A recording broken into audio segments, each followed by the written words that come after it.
What I love about Call of Duty is it is a believable, grounded, over-the-top experience, if those words can really fit in the same sentence. It's an experience that is not limited to reality. You know, we take things and we push them a little bit further, but not so far that it becomes unbelievable. And that's a fine line that we work on at Infinity Ward. It doesn't need to be real, but it needs to be believable. So can you jump out of the vehicle going 60 miles an hour and do X, Y, Z? No, realistically you can't. But is it believable? Yes. Okay. Let's do it then. Let's make it believable. And so I think that's really where Call of Duty excels. It's an experience that is just the Hollywood AAA action flick that you want to be yourself. And I think that's where we differentiate ourselves from some of the other projects out there.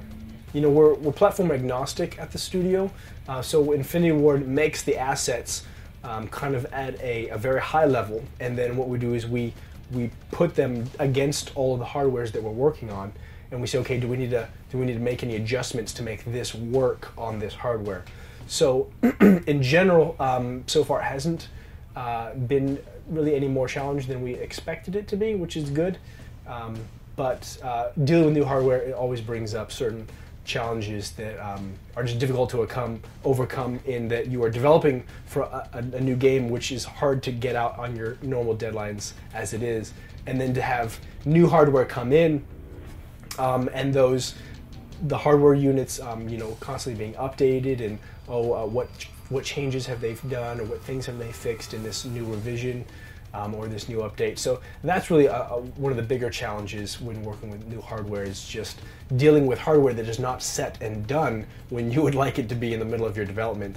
So the fast mantle system really came out of a frustration that when we hit a wall that you would mantle over, it kills your momentum.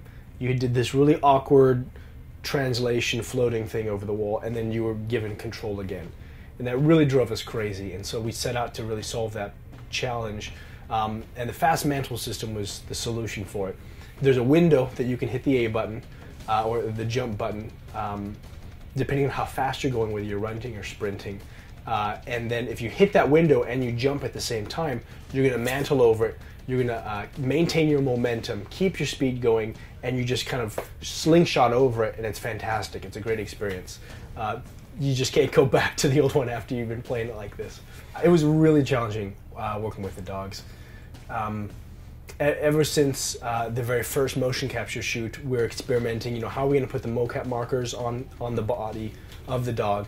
And we had these little rubber booties that we put on their feet, and we thought, okay, this might work. And then we put him on and we let him go, and he walked around like he was in molasses. We thought, oh, this is not going to work. So we went back to the drawing board, and we were actually to find some metallic tape that we could just stick to his fur on sensitive areas like his ears and his head and his feet, and that worked really well. So it was a real challenge, but it was fun, and I'm really proud of what the team has done with the dogs, so I can't wait to show you more.